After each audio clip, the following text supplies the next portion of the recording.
I'm looking for someone other than my wife. Do I never quit? I just don't want to get caught. Hey, you there! Nearly been halved since the 1980s. This afternoon, around 6,000 people will be married, and nearly 20,000 people will join Ashley Madison today. Madison, we believe in a bipartisan approach to life. I've sought forgiveness to God, and He's forgiven me. So I've been completely cleansed of this sin, and also I need to be clear that I've never met with a single person face to face through that website, and that I never had an affair with anybody ever while I've been married with Nia. I watch the Ashley Madison Sex, Lies, and Scandals, so you don't have to. Let's get into this new docuseries from Netflix. For those that don't know what Ashley Madison is, it is a dating site for married people who wanted to have an affair. The Ashley Madison name came from a combination of the two most popular girl names at the time that this company came about, Ashley and Madison. And Ashley Madison was part of Avid Life Media, an entertainment company that owns other dating websites that included Established Men, Cougar Life. The idea or this concept came from Darren Morgenstein, who basically paid attention to a lot of dating sites. And while pulling data, noticed that 30% of dating sites were made up of married men at that time. The concept was this: you would use this website and you were promised secrecy, discretion. If you paid an additional $20, your info could be removed, credit card info, your name, all of that would be removed. So there was this secrecy and discretion that was sold to its consumers. In addition to the raunchy infomercials that they had, people became hooked to it. There was a lot of people that joined the website, and it increased its members. They were expanding to various countries. Memberships were growing. We started to launch in some other countries. It went crazy. In the marriage realm in India, we're in the places where divorce is illegal in the Philippines, even the Muslim world in Turkey. I mean, we were on. Noel Biederman was the face of Ashley Madison, and he would go on interviews with his wife to promote Ashley Madison. That this keeps a marriage stronger, that one or the other can, cheat. And you say, no, it's destructive. Give us your point of view. Well, cheating is destructive in a relationship, absolutely devastating. But we have found over the years there are situations where it has helped convince somebody to stay with somebody, or help somebody have an outlet where they needed it, and they can be happy in their lives. They were all for it, y'all.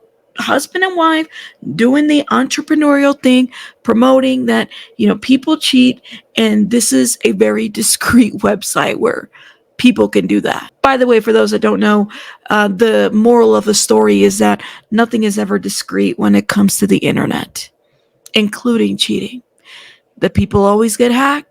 Keep watching. Let's keep talking about this. Sometime in July of 2015, there became a real threat to the website. Here comes this group by the name The Impact Group, who announced that they had stolen Ashley Madison's data and threatened to leak it. So July 12th, the employees at Ashley Madison were going to go log into their computers, but they couldn't log into their computers because they received this message, and it accompanied an AC/DC song, Thunderstruck, and it threatened to release clients' information from Ashley Madison and Established Men unless both sides were taken down. This threat wasn't asking for money. These people weren't asking for money. They weren't asking for anything. They wanted the sites to be taken down. Ashley Madison and Established Men must be shut down immediately, permanently. We are the Impact Team. We have taken over all systems in your entire office and production domains, all customers' information databases, source codes, repositories, financial records, emails.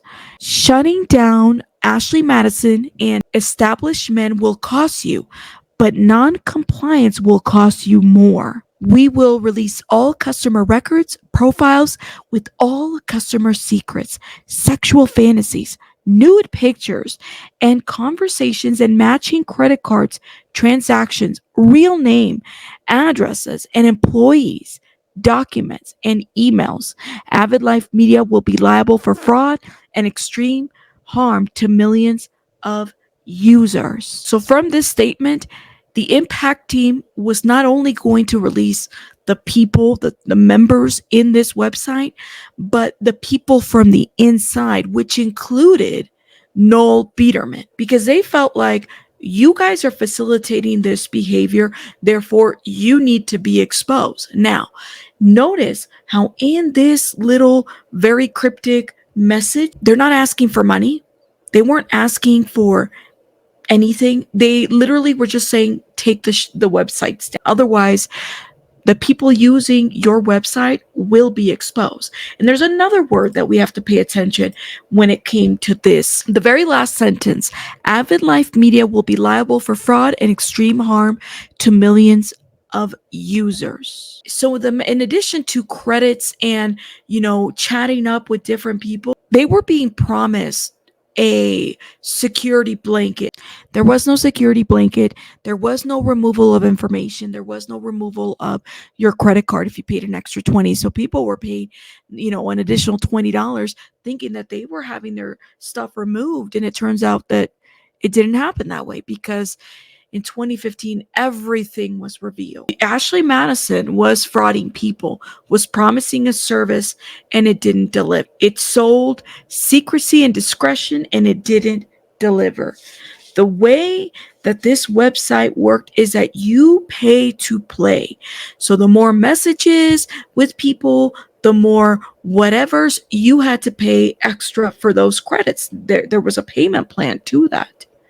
And it promised to remove any stored information about its customers. And that didn't work. There was also this component of whether these hookups were real. No, Ashley Madison was using bots. It was found to have been using bots. They were using fake profiles. They would steal profiles from other people, other users, other pictures, and use those profiles to chat with real customers. So there was this woman who, she's a stripper, and she said, it was a regular schmegular day at the strip club, and somebody came to her door carrying flowers, and they're chatting it up, and she's thinking this is a fan. This is somebody who's a fan, of just somebody that watches. And as she's having these conversations, she's finding out, no, this is somebody who believes they met on Ashley Madison, and they're coming to her, place of employment to bring flowers, thinking that they've hit it off and they've found something in common, and come to find out that she never really talked to them, but Ashley Madison was using their profile to say that this was a real connection hookup. They were very reckless in the way in which they were using information. Ashley Madison was. So that is where the fraud and the scamming came from when it came to Ashley Madison. They were doing the most. They were. Y'all imagine you thinking you're just working, in whether it's at a strip club or at a coffee shop or wherever, and they're using your profile picture to carry on conversation with men's, and it's like you're not even talking to them. Your information, your credit card, your place of work is being used to aid in this conversation that you're not having, but that Ashley Madison bots are having for you. That's scary, y'all. That's scary. Now, back in 2015, when the data breach occurred, there was this really great article that was written that I want to highlight about this data breach. And it basically called the impact team, moralist hackers.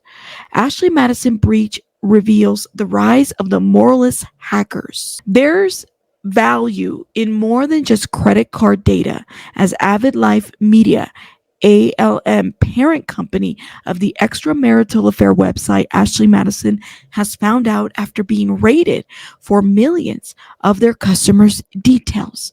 All sorts of information that isn't expressly financial is valuable. HR records, including Personal information and health information, such as those stolen from the U.S. government, can be used to fraudulently gain access to other data or for blackmail, for financial gain, or to further a political or moral agenda.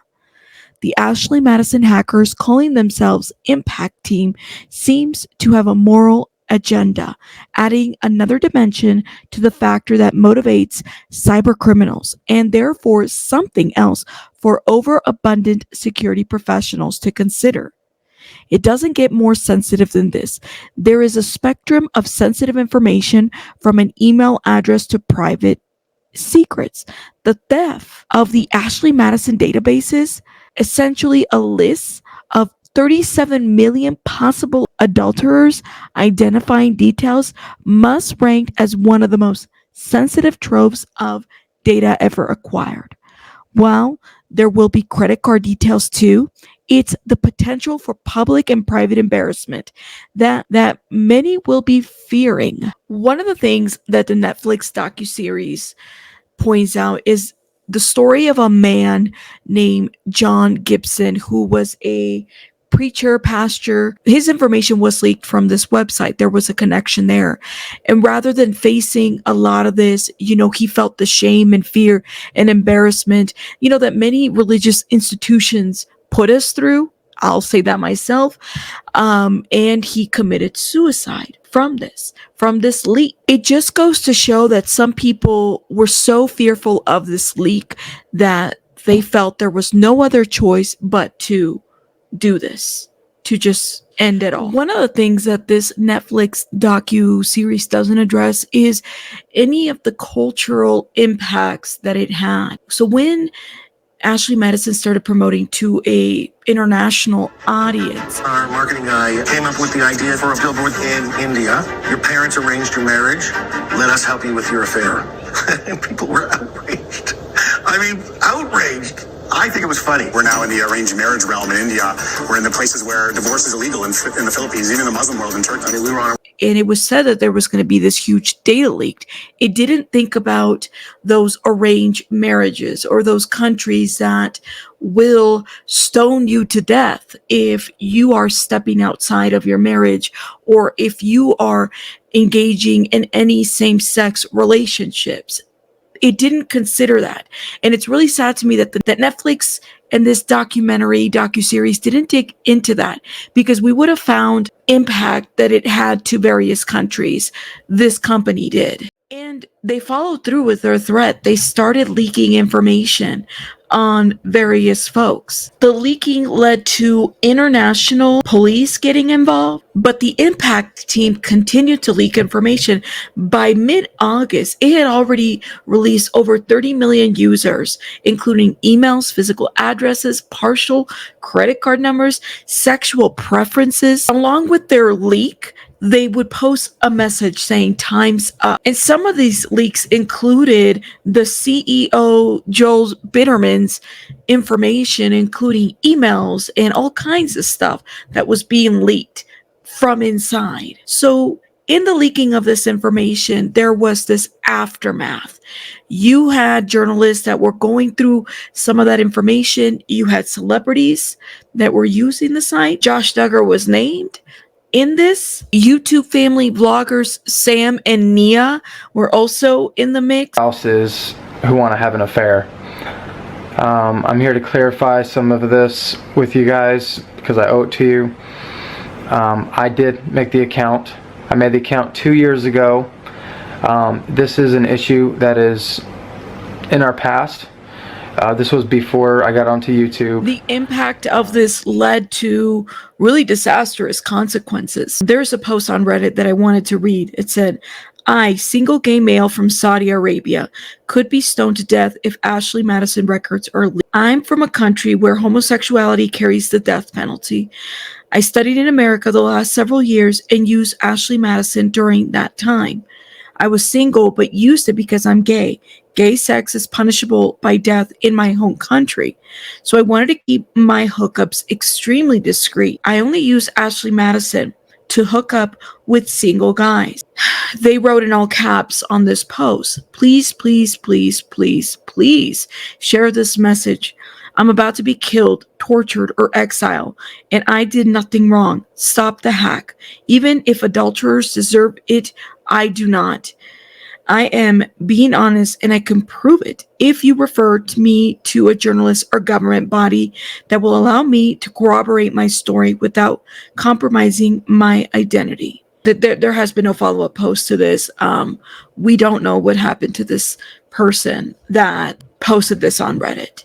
But that's just giving you guys an example of the consequences of the data leak that happened with Ashley Madison. There was public shaming, cultural shaming that put people's lives at risk after the release of personal information from the infidelity website. You had top data security analysts that were warning people that people's lives were going to be in danger because of this exposure. There was this fear of people overreacting over this exposure. And you got to understand the Ashley Madison website, it reached across seas, culturally, cynically promoted itself to be the answer to arranged marriages. Now, while I was reviewing this documentary, I had asked a question on the poll.